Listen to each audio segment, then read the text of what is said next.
Welcome to Sethu Chitra kitchen. வீட்டிலே இம்பார்ட்டண்ட்டாக இருக்கக்கூடிய மசாலா பொடிஸ் பார்க்க போனால் குழம்பு மிளகாய்த்தூள், அப்புறமா ரசப்பொடி. இப்போ குழம்பு மிளகாய்த்தூளை பார்ப்போம். அதுக்கு தேவையான பொருட்கள் 1 கிலோ மிளகாய், 1 கிலோ தனியா நான் எடுத்திருக்கேன்.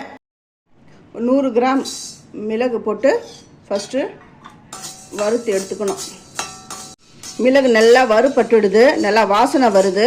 ஒன்று எடுத்து நீங்கள் கடித்து பார்த்தீங்கன்னா நல்லா கிறிஸ்பாக இருக்குது. இதுவே போதும். இன்னும் கொஞ்சம் விட்டிங்கன்னா அது நல்லா பொரிஞ்சு வெடிச்சிடும். இப்போ இந்த ஸ்டேஜ் போதும். இதை நான் எடுத்துடுறேன். ஜீரகம் 150 கிராம் ஜீரகம் நான் சேர்த்துருக்குறேன். 100 கிராம் மிளகு, 150 கிராம் ஜீரகம். இது சீக்கிரமாக இது வறுபட்டும், நல்லா சூடாக வறுபட்டுடுது.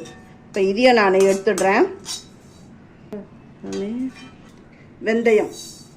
வெந்தயம் ரொம்ப போடாதீங்க, கொஞ்சமாக போடுங்க. ஏன்னா இது கசப்பு எடுத்துடும். அதனால் இது நான் ஒரு 2 ஸ்பூனுக்கு தான் நான் சேர்த்துருக்கேன். இது சீக்கிரமாக இதுவும் பொரிஞ்சிடும். அந்த பாருங்கள், பொரிஞ்சு அந்த ரெட் கலரில், அந்த ப்ரௌன் கலரில் வந்துடுது. இதையும் நான் எடுத்துடுறேன். கடலைப்பருப்பு அது ஒரு 100 கிராம் சேர்க்குறேன். கடலைப்பருப்பும் நல்லா வறுபட்டுடுது. இதையை நான் எடுத்துடுறேன். இப்போ துவரம்பருப்பு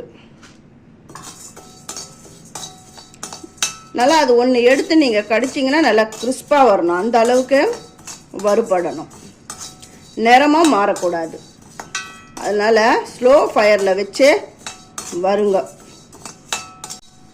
துவரம்பருப்பும் நல்லா வறுபட்டுடுது. இதையும் நான் எடுத்துடுறேன். கடுகு இது போட்ட உடனே பொரிஞ்சிடும். இதுக்கு மேலே வறுத்திங்கன்னா நல்லா பொரிஞ்சு வெளியில் ஓடிடும். இதுவே போதும். இந்த பாருங்க, போட்ட இது நல்லா அது கலர் வந்துடுதா, இதுவே போதும். இப்போ நான் இதை எடுத்துடுறேன். அதுக்கப்புறம் ஒரு கைப்பிடி கருவேப்பிலை. நல்லா ஈரத்தன்மைலாம் போயிட்டு இது நல்லா சுருண்டு வந்துடுது. கையில் எடுத்து அந்த நொறுங்கணும். பாருங்க, நொறுங்குதா?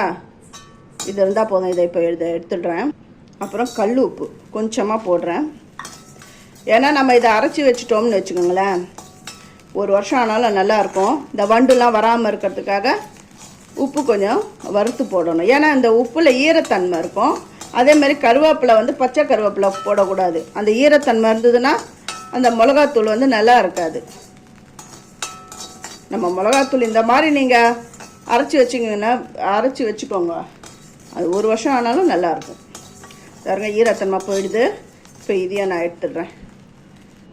அப்புறம் மஞ்சள் அந்த ஹீட்லேயே கொஞ்சம் அடி ஃப்ரை ஆகட்டும். பாருங்க, இந்த மஞ்சள் ஆல்ரெடி காஞ்ச மஞ்சள் தான் இது.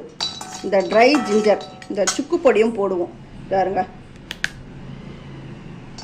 இது எல்லாமே காஞ்சது தான். இதெல்லாம் ஏற்கனவே நான் வெயிலில் போட்டு நான் நல்லா காய வச்சுட்டேன். இது நல்லா ஆறணும். இந்த மிளகாலாம் காஞ்சிடுது. எப்படி காஞ்சிடுதுன்னு பாருங்கள். இதை பாருங்கள், மிஷினில் கொடுத்து அரைச்சி எடுத்துகிட்டு வரேன்.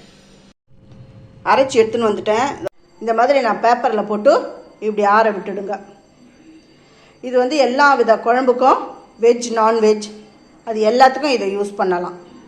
இப்போ ரசப்பொடி எப்படி பண்ணுறதுன்னு பார்க்கலாம். அதுக்கு முன்னாடி என்னுடைய வீடியோவை சப்ஸ்கிரைப் பண்ணலைன்னா சப்ஸ்கிரைப் பண்ணுங்கள். ஆல் என்ற ஆப்ஷனை தொடுங்க. அப்போ தான் நான் போகிற ஒரு வீடியோவுடைய நோட்டிஃபிகேஷனும் உங்களுக்கு காட்டும். உங்களுக்கும் யூஸ்ஃபுல்லாக இருக்கும். இதில் வர இன்க்ரீடியன்ட்ஸ் எல்லாமே கரெக்டாக இந்த அளவுகளோடு சொல்லி இருக்கிறேன்.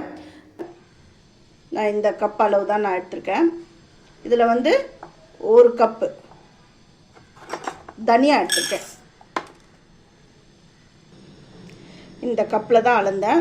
1 கப் தனியாவுக்கு மிளகு 1/2 கப் கூட கிடையாது, 1/4 கப் தான் மிளகு எடுத்திருக்கேன்.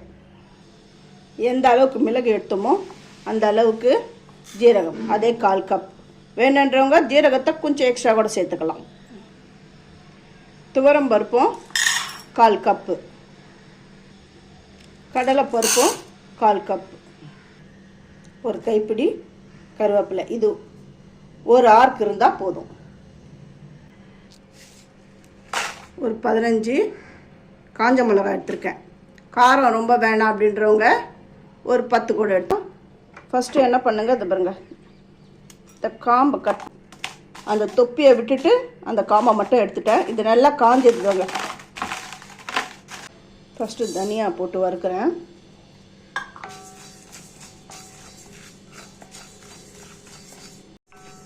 நல்லா வறுபட்டுருது. இதை நான் எடுத்துடுறேன். அடுத்தது மிளகு, இந்த மிளகை சேர்த்து வறுக்கிறேன்.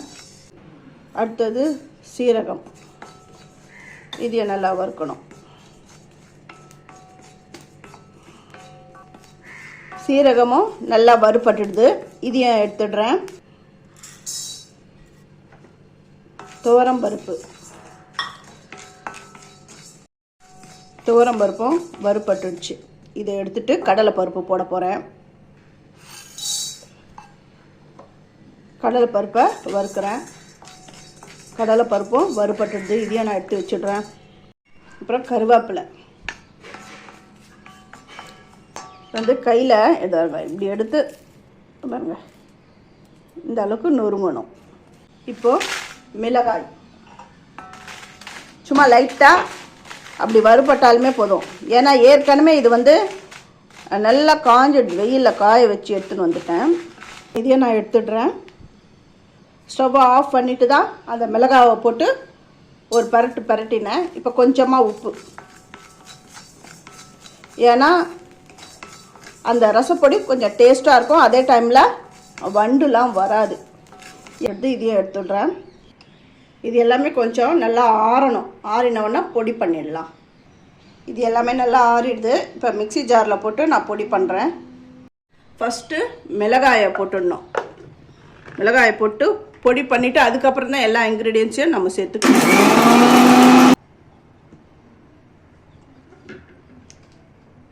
இப்போ வறுத்து வச்சுருக்கிற எல்லா இன்க்ரீடியன்ஸும் இதில் நான் சேர்க்குறேன்.